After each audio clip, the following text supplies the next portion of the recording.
자, 우리 계속 이어서 예상 문제로 들어가겠습니다. 예상 문제는 먼저 체계도를 가지고 정리하기로 했죠. 자, 앞서 했던 내용인데 부동산학 총론 파트에서 우리가 4가지를 학습해야 돼요. 제목이 부동산 학이니까 부동산 학이 뭐지? 부동산학의 이해. 두 번째, 부동산 학이라고 하더라도 결론은 부동산을 대상으로 하는 거죠. 그럼 부동산이라는 게 뭘까? 부동산의 개념, 그 부동산의 분류, 부동산의 분류는 용어 정의, 그리고 부동산 특성입니다. 수포기는 펴두셔야 돼요. 자, 수포기는 6페이지로 가세요. 그럼 이 4가지가 쭉 다 나와 있죠. 그래서 부동산학 총론에서 말입니다. 부동산학 총론에서 3문제 내지 4문제가 출제됩니다. 3문제 내지 4문제가 출제가 되는데 3문제가 출제가 되든 4문제가 출제가 되든 어차피 부동산의 분류하고 부동산의 특성은 무조건 시험 문제. 그럼 이거는 별표시 각각 100개, 각각 별표시 100개짜리. 다음, 3문제가 출제가 된다면 둘 중에 하나가 출제가 되든 아니면 각각 한 문제씩 출제가 되든 아니면 또는 한 문제 속에 이게 다 나오든지 그렇게 해서 올해 3문제 내 4문제가 나올 텐데 작년 같은 경우는 이건 하지 말자고 아예 버려버렸고요. 여기는 기본적 개념 정도만 정리했었는데 올해는 아닌 것 같아요. 올해는 다 해야 될 것 같습니다. 그래서 올해는 전체 다 한다고 해서 범위를 무한정 넓히지 않습니다. 딱 필요한 것만 제시하니까 그것만 딱 기억하고 접근합니다. 자, 차이도 한번 그려봅시다. 그럼 첫 번째, 부동산학의 이해에서는 우리가 뭘 정리한다고 했습니까? 부동산 연구 대상, 그리고 부동산 활동의 개념, 종합, 학문적 성격, 접근 방법, 여기까지 한 문제. 또는 표준산업 분류, 여기서 한 문제. 그러니까 그래서 2문제라는 게 아니고요. 이쪽에 출제가 되든 이쪽에 출제가 되든 이렇게. 부동산학의 연구, 자, 여러분 집중하셔야 돼요. 자, OT에서 말씀드렸듯이 이번에 문제풀이 기출과 예상을 이렇게 진행하면서 여러분들에게 이론을 좀 더 확실하게 그리고 정답을 찾는 기술까지 좀 전달하는 게 목적이에요.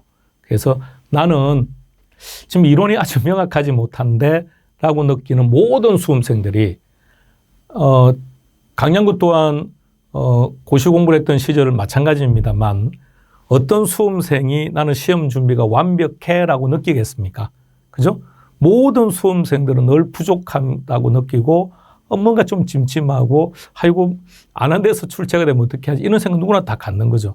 자, 그러니까 문제풀이라는 이 과정을 통해서 이론을 결론은 2번을 더 정리하니까 그렇게 여러분들 좀 이론이 좀 더 명확해졌으면 좋겠습니다. 다시 말하면 이론을 2번을 통해서 여러분들이 이론적 지식을 업시키고자 하는 게 주된 목적이 아니라 여기서는 문제가 이게 나오는데 이게 나오는데 문제는 이렇게 나오는데 이런 스타일이구나. 이런 걸 좀 더 정확하게 파악했으면 좋겠습니다. 자, 볼까요? 부동산학의 연구 대상에는 2가지가 있었죠. 뭐라고요? 오케이. 부동산 활동과 부동산 현상이었습니다. 부동산 활동에서는 이렇게 3가지 개념을 여러분들이 정리하면 돼요. 부동산 활동은 뭐라고 정의했습니까? 인간이 부동산을 대상으로 하는 관리적인 측면에서의 모든 행위를 말한다. 그 시험 문제는 그렇게 나온다고요. 우리는 뭐만 기억한다고요? 인간 부동산. 특성에서는 한 가지만요. 뭘 기억합니까? 대인 활동이면서 대물 활동이다. 구태 하나 더 본다면 과학성과 기술성이라는 개념이고요. 목적은 능률화. 어떻게 하는 게 능률화죠? 체유효유. 종합. 다른 말로 뭐라 한다고요? 복합 개념. 다른 말로 뭐라 그러죠? 유형, 무형. 또는요, 기술, 경제, 법률. 한 세트로 다 묶어요.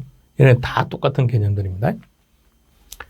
학문적 성격에서는 2가지만 기억하자고요. 부동산학은 순수과학이 아니고 자연과학이 아니다. 접근 방법은 여러 가지고는 딱 3가지만 기억하기로 했죠. 종합식 접근 방법이 정답이라면 지문에는 뭐가 있다고요? 종합, 복합 개념, 유형, 무형, 기술, 경제, 법률 중에서 무엇인가가 있을 거고요. 행태과학적 접근 방법이 정답이라면 인간, 의사결정 접근 방법이 정답이라면 그렇죠. 이윤극대화. 표준산업 분류, 표 다시 머릿속에 한번 그려봐요. 대분류, 중분류는 어째 부동산업이니까 빼버리고 소분류는 2가지로 나눴죠. 중분류, 대분류, 중분류는 됐고, 자, 소분류 어떻게 나눴죠? 자, 대분류 개념. 갑자기 저게 나와서 헷갈려서. 그렇죠. 이 중분류는, 제가 중분류를 썼네요. 중분류, 소분류. 실은 중분류도 필요 없다, 그죠? 소분류, 세분류만 구분하면 되는데. 중분류는 부동산 업이고요. 소분류는 뭐였죠? 소분류는 두 가지. 임대업자 생각하고요. 부동산 임대 및 공급업 관련 서비스. 자, 그러면 소분류니까 세분류로 세분류로 들어갑니다. 세분류. 세분류는 요거는 다시 둘로 나누죠. 부동산 임대업, 개발 및 공급업. 관련 서비스업은 어떻게 나눴죠? 부동산 관리업, 부동산 중개, 자문 및 감정평가. 그리고 세세 분류로 들어갔을 때 특징은 위에 둘은 주거, 비주거, 기타가 있었는데 관리업에는 기타가 없다. 그 정도 개념만 구분하고 있으면 돼요. 자, 요 개념. 자, 문제 풀러 갑시다. 168페이지 펼치세요. 우리 문제집 168페이지의 1번 문제. 자, 복습하는 의미도 또 같이 쭉 보는 겁니다. 자, 동그라미 1번부터 지금 문제 풀고 돌아오신 거죠? 자, 문제는 항상 여러분들이 먼저 선행해서 풀어오세요. 표현을 방금 잘못했습니다. 선행해서 푸는데 미리 풀어오지 마세요. 다른 과목들은 미리 푸세요. 다른 과목들은 미리 풀어오시고 개론은 딱 당일. 수업 듣는 당일에 문제 딱 풀 때 잠시 스톱해놓고 한 40초 정도, 가급적이면 30초면 더 좋겠고요. 딱 하고 딱 들어 설명 듣고 이렇게 했으면 좋겠습니다. 1번 부동산학은 부동산 활동의 능률화의 원리 및 그 응용 기술을 개척하는 종합 응용학이다. 시험 문제 기준으로 본다면 부동산 활동 개념 아셔야 될 거고요. 능률화 그러면 뭐가 나온다고요? 체유효용이다 그랬죠. 원리다 그래서 뭐라고 했습니까? 과학성. 그리고 응용 기술이다 그래서 실무, 기술성. 이것을 개척하는 종합, 복합, 유형, 무형, 기술경제 분류 이런 개념이었죠. 동그라미 2번을 한번 볼까요? 동그라미 2번은 우리 시험에서 2번 출제되었습니다. 2번 출제되었는데 자, 지금 여러분들하고는 처음 하는 거예요. 여러분하고 처음 하는 거니까 이렇게 생각하세요. 이론 과정에 숙보기 이론 과정에서 전달하고자 하는 내용들은 100% 다 전달했습니다. 근데 이제 문제 풀이를 통해서 조금 더 한번 언급할 부분들은 이렇게 한번 언급을 할게요. 첫 번째 나왔던 문제는 부동산 윤리에는 이렇게 4가지 윤리가 있는데 외울 필요 없어요. 첫 번째 시험 문제는 각각의 정의가 나왔습니다. 각각의 정의. 그게 한 번 나왔고요. 두 번째는 결론 답은 뭐 지문 하나로 나왔는데 결론이 어떤 거냐. 공인중개사는 의뢰인에게 윤리적인 행동을 해야 되지만 의뢰인은 공인중개사에게 구태여 윤리적인 행위를 하지 아니해도 된다. 이 표현, 틀린 표현이죠. 윤리적인 행위는 쌍방적 관계죠. 강양구도 여러분들에게 윤리적인 행동을 해야 될 것이고요. 여러분도 강양구에 윤리적인 행동을 해야죠. 우리는 상호 관계 속에서 형성되는 거니까요. 자, 강양구의 윤리적 행동 중에서 하나는 이런 거죠. 강의 준비도 안 하고 아무런 준비도 안 하고 그냥 대충 뭐 아무거나 중요하다고 말을 한다든지 이게 윤리적인 행동이 아닌 거죠. 그럼 여러분들은요. 강양구가 고민하고 연구하고 자료 만들고 야 올해는 뭐가 나오지 고민해서 전달했는데 제대로 학습도 안 하고 그럼 결과가 잘못됐다고 해서 야 강양구 때문이야 이렇게 하는 것도 윤리적인 행동이 아니란 얘기입니다. 우리는 쌍방 다 윤리적 행동을 하는 거고 우리는 반드시 합격을 해야 되는 겁니다. 왜 합격을 해야 된다고요?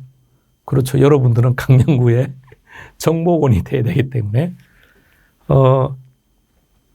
시장에서 지금 우리가 뉴스를 볼 때마다 계속해서 가격이 내려간다는 기사 점점 그 정도가 심해지고 있죠.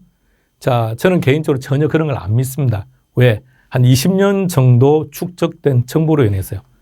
자, 물론 이제 이 또한 이게 보수적인 부분인지는 모르겠는데 이렇게요. 저는 기사가 나오면 제가 알고 있는 우리 합격생분들한테 전화를 합니다. 지역별로. 요새 가격 어때요? 시장 경기 어때요? 물어봐요. 근데 지금 다 똑같이 말합니다. 똑같이 뭐냐면 단지 거래 절벽이에요. 거래가 안 될 뿐이죠. 매도자가 가격을 낮췄다? 어떤 거죠? 그죠? 급매물입니다. 급매물이 지금 시장에 나오는 것이고 그나마 급매물이 거래가 되는 거죠. 그럼 시장은 전혀 가격이 떨어진 것도 아니고요. 근데 자꾸 매수금에서 그렇게 정보를 제공하니까 매수자들은 정말 가격이 떨어지나 보다, 더 떨어지나 보다 기다리는 거죠. 이런 상태가 예상이죠. 그러니까 참 웃긴 게 말입니다. 이상하다는 생각 안 하십니까? 2020년도, 2021년도 가격이 끝없이 올라갈 때는 너도 나도 아파트를 사겠다고 연끌까지 해서 샀는데 지금 오히려 가격이 안정 상태죠. 일부 큰 매물이 나오죠. 근데 왜 안 사죠? 그죠? 이게 웃기다는 얘기입니다. 참 시장은 웃기죠. 그래서 이게 우리 예상이라고요. 올라갈 때는 계속 올라갈 것이라는 기대감. 지금 시장은 더 떨어질 거라는 기대감. 그러니까 그 기대감이 시장을 지배하고 있다는 거죠. 근데 이럴 때는 정확한 정보를 분석할 수 있는 능력이 너무너무 중요한 겁니다. 갑니다. 자, 윤리에서는 딱 한 가지만 기억합시다. 다른 거 아실 필요 없고요. 고용윤리와 조직윤리예요. 고용윤리라는 것은 어떤 거냐면 내년에 여러분들이 중개업을 하실 텐데 그러면 중개사무실에 중개보조원 둬야죠. 그러면 여러분과 중개보조원 사이에 지켜야 되는 윤리. 그럼 이것은 조직 내부에서 발생하는 윤리입니다. 반면에 내년에 중개업을 시작하시게 되면 협회하고의 관계도 일정 거리 두고 유지하는 게 좋습니다. 지나칠 필요는 없는데 거리를 두지는 마세요. 그리고 협회와 관계가 좋으면 이게 수시로 전화 걸어서 정보도 빨리빨리 이렇게 캐치할 수도 있고 궁금한 게 있으면 물어볼 수도 있고요. 좋아요. 협회와의 관계. 그러면 공인중개사인 나와 공인중개사 협회는 우리 기업 내부에 있는 게 아니죠. 외부에 있죠. 그러니까 이는 조직 외부죠. 외부. 요것만 구분할 줄 알면 돼. 나머지 필요 없어요. 나머지는 몰라도 되고. 그래서 고용윤리는 내부고 조직윤리는 외부라는 것. 그 둘째 줄 보세요. 조직윤리. 조직윤리는 기업 외부 조직에서 이렇게 표현했죠.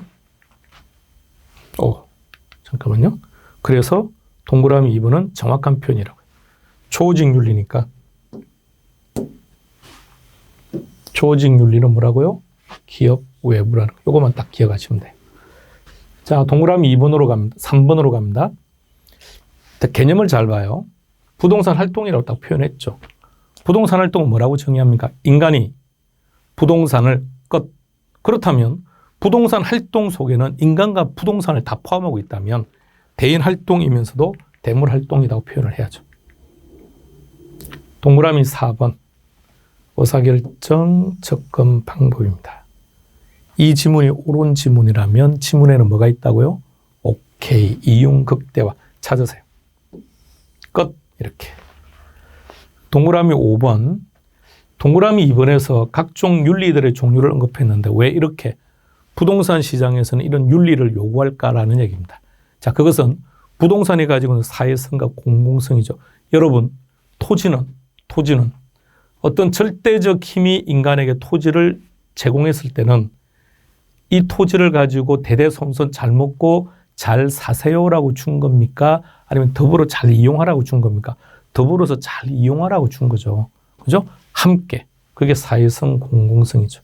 그러니까 부동산이라고 하는 것은 사회성과 공공성을 가지고 있는 재화이기 때문에 윤리성이 요구되는 겁니다. 그리고 한 가지만 더 정리할게요. 그러면 부동산이 사회성과 공공성으로 인해서 윤리성이 강조되는 것을 토지의 특성하고 연결하세요. 그러면 어떤 특성하고 연결하면 될까요? 부정성. 메모해 놓으세요. 해설 쪽에다가. 여러분들 메모하더라도 그 문제 자체는 손대지 마세요. 밑에 해설 달려있죠. 해설에다가 추가적으로 메모할 거 있으면 메모하시고 문제는 손대지 마세요. 문제는 깨끗하게 유지해야 돼요. 문제에다가 답을 체크해버리면 2회독, 3회독 힘들어요. 물론